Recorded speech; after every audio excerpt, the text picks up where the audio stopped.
Hi hello అందరూ ఎలా ఉన్నారండి? బాగున్నారా? నేను కూడా బాగున్నానండి. ఈ చేపల పులుసు అయితే టేస్ట్ చాలా సూపర్గా ఉంటుందండి. ఇది ముందు మా ఫ్రెండ్ నాకు ఇలా చేసుకొచ్చి ఇచ్చింది. ఎలా చేసావని అడిగితే శనక్కాయ పప్పులు వేసి చేశాననింది. తనకు చెప్పే టైం లేదు. నేనైతే టేస్ట్ చూసి నేనే నేర్చేసుకున్నానండి. తర్వాత రోజు నేను చేసి తనకిస్తే నాకన్నా నువ్వే బాగా చేసావనింది. టేస్ట్ అయితే అద్భుతంగా వచ్చిందండి. తరువాత నేను ఇలాగైతే చాలాసార్లు చేశాను. ఇడ్లీ, దోశ, తర్వాత వచ్చి చపాతీ, పూరి, రైస్ సంగట్లకి బాగుంటుంది ఇది. 1 కేజీ చేపలకి 1 పిడికిడి మాత్రమే శనక్కాయ పప్పులు తీసుకున్నాను. అవి సన్న మంట మీద వేయించుకోవాలి. ఈ పులుసుకి మనం ఏం వాడామనేది ఎవరికి తెలియదు. టేస్ట్ అయితే అంత బాగుంటుందండి. ఇవి సన్న మంట మీద వేగిపోయాయి. ఇప్పుడు కొద్దిగా ఎండు కొబ్బరి కూడా వేసి వేయించేస్తున్నాను. తరువాత కొద్దిగా ఆవాలు, జీలకర్ర, మెంతులు కొద్దిగా వేసుకోవాలి. ధనియాలు ఇవి వేసి వేయించేస్తున్నాను. అంతే, అయిపోయిందండి. తీసి పక్కన పెట్టేసుకుంటున్నాను ఇవి.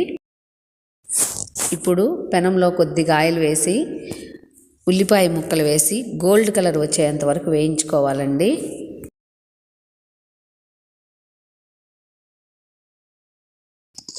అంతే అండి, ఉల్లిపాయ ముక్కలు అయితే గోల్డ్ కలర్లోకి వచ్చేసాయి.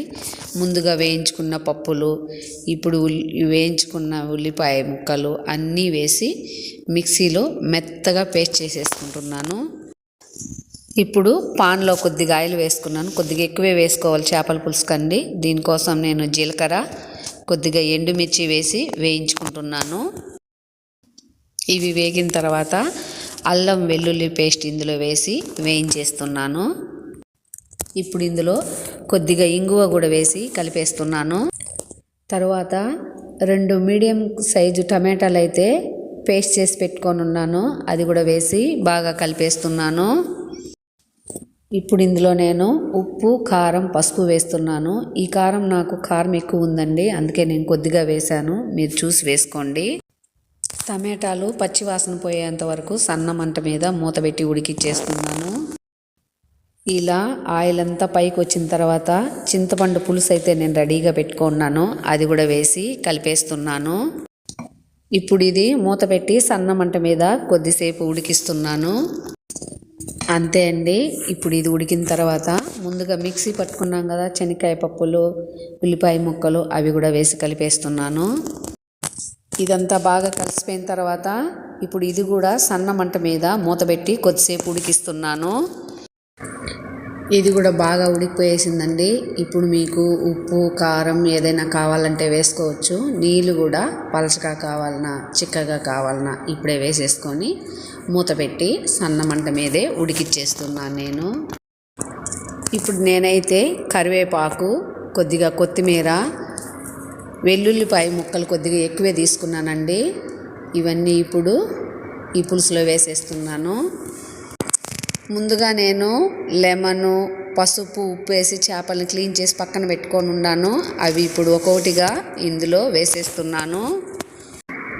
ఈ చేపల పులుసులంతా సన్న మంట మీద సట్టు ఉంటుంది కదా, ఆ సట్లో పొయ్యి మీద చేస్తే సూపర్గా ఉంటుందండి. చేపల పులుసు సన్న మంట మీద చాలాసేపు ఉడికితే టేస్ట్ బాగుంటుందండి. అంతే అండి, చేపలు అయితే ఉడికిపోయినాయి. ఇప్పుడు మూత పెట్టేసి సన్న మంట మీద 2 మినిట్స్ అలాగే ఉడకనిచ్చి స్టవ్ ఆఫ్ చేసేయాలి. 1 పూట తర్వాత చేపల పులుసు అయితే ఓపెన్ చేసి చూస్తే సూపర్గా ఉంటుందండి. ఈ పులుసు అయితే చాలా బాగుంటుందండి. టేస్ట్ అయితే స్మెల్ కూడా సూపర్గా ఉంది.